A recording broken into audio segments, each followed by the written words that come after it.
வணக்கம். நாம் இந்த பதிவில் ஒரு கதையின் மூலமாக மனம் ஒருநிலை என்றால் என்ன என்பதை பற்றி பார்க்கவிருக்கின்றோம். ஒரு காட்டில் ஒரு துறவி தவம் செய்து வந்தார். இதை ஒரு வேடன் கவனித்து வருகின்றான். அவனுக்கு ஒரு ஆர்வம் ஏற்படுகின்றது. எப்படியாவது இந்த துறவியிடம் சென்று நாம் கேட்டுவிட வேண்டும், எதற்காக அவர் இரவும் பகலுமாக தியானித்து வருகின்றார் என்று.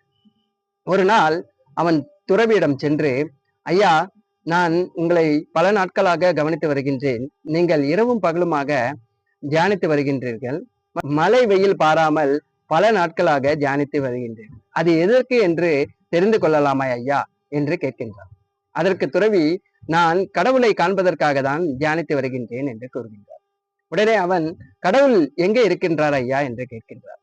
உடனே துறவி அதற்கு அவனை ஏளனமாக பார்த்துவிட்டு முட்டாள் என மனதில் நினைக்கின்றார். நினைத்துவிட்டு, கடவுள் இந்த காட்டில் தான் இருக்கின்றார் என்று கூறுகின்றார். உடனே அவன் அதற்கு, இந்த காட்டில் தான் கடவுள் இருக்கின்றார் என்றால் எனக்கு இந்த காட்டில் உள்ள அனைத்து இடமும் அத்துப்படி ஐயா. நான் எப்படியாவது அந்த கடவுளை தேடி கண்டுபிடித்து உங்களிடம் ஒப்படைத்து விடுகின்றேன். அவர் எப்படி இருப்பார் என்று சொல்லுங்கள் என்று கூறுகின்றார்.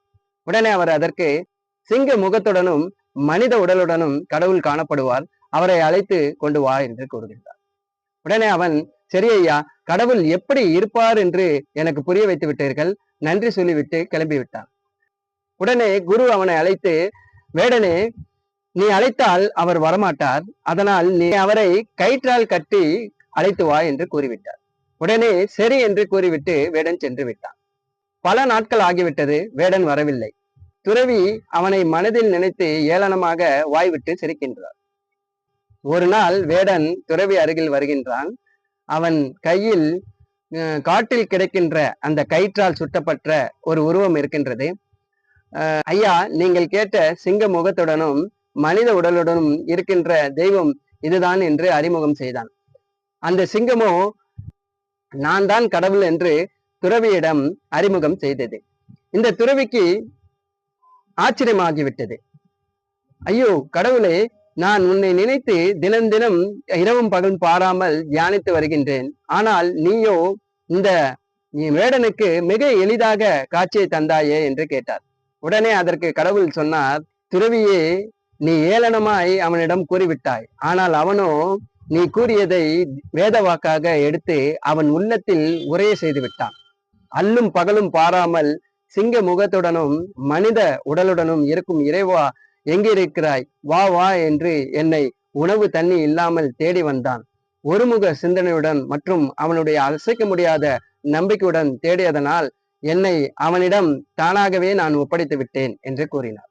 இங்கே வேடனுக்கு அவனுடைய ஒருமுக சிந்தனையும் மற்றும் அசைக்க முடியாத நம்பிக்கையும் அவன் தேடினதை கிடைக்க செய்கின்றது. இங்கே நான் ஒன்றை குறிப்பிட விரும்புகின்றேன். உலக புகழ்பெற்ற ஆல்பர்ட் ஐன்ஸ்டைன் என்ன சொல்லியிருக்கார் என்றால், நான் உங்களை விட அதி புத்திசாலி இல்லை. எடுத்துக்கொண்ட செயலை ஆராய மற்றும் அந்த பிரச்சனைக்கான தீர்வை கண்டறிய அதிக நேரம் செலவிட்டு சிந்திக்கின்றேன், அதனால் எனக்கு விடை கிடைக்கின்றது என்கின்றார். இங்கே இருவருக்கும் உள்ள மிக முக்கியமான ஒற்றுமை என்னவென்றால் மன ஒருமைப்பாடு. இந்த மன ஒருமைப்பாடு எல்லோருக்கும் எளிமையாக வந்துவிடாது. சிலருக்கு தான் செய்யும் செயலில் ஆர்வமாக ஈடுபடும் பொழுது அது இயற்கையாகவே அமைந்து விடுகின்றது. ஆனால் பலருக்கோ இந்த மனம் எளிதாக ஒருநிலைப்படாது. அதற்காக தான் தியானம் செய்ய வேண்டும். நாம் தியானம் செய்ய செய்ய நம் மனதில் உள்ள எண்ணங்கள் குறைந்து குறைந்து 0 என்ற நிலை, அதாவது மனதில் எண்ணங்களற்ற நிலை உருவாகும். எண்ணங்களற்ற நிலையில்தான் மனம் ஒருநிலைப்பாடு ஏற்படுகின்றது. அப்படி நம் மனம் ஒருநிலைப்படும் பொழுது நம் ஆழ் மனதில் உள்ள அபாரமான சக்திகள் வெளிப்பட தொடங்குகின்றன. அந்த சக்திகள் தான் நம் தீவிரமாக எண்ணி நம்பிக்கையுடன் செய்கின்ற செயலில் வெற்றி கிடைக்க செய்கின்றது. இப்பொழுது நாம் ஒரு எளிய ஆசன பயிற்சியை பார்க்கவிருக்கின்றோம். ஊர்த்வ முக ஸ்வனாசனா. இந்த ஆசனம் எப்படி செய்வது என்பதை பற்றி இப்பொழுது பார்ப்போம். முதலில் ஆசனம் செய்வதற்கு நாம் குப்புற நிலையில் படுத்துக்கொள்ள வேண்டும். கால்களை சற்று அகலப்படுத்தி வைத்துக் கொள்ள வேண்டும். கைகள் இரண்டையும் மார்பு பகுதிக்கு கீழே, அதாவது இடுப்பு பகுதிக்கு அருகில் வைத்துக் கொள்ள வேண்டும். சற்று தலையை உயர்த்தி மூச்சை இழுத்தவாறே கைகளை நேராக வைத்து முதுகை வளைக்க வேண்டும்.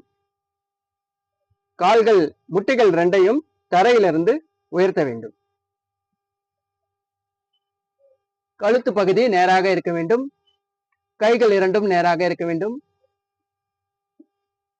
இந்த நிலையில் 20 to 30 வினாடிகள் இருந்துவிட்டு மீண்டும் பழைய நிலைக்கு வந்துவிடலாம்.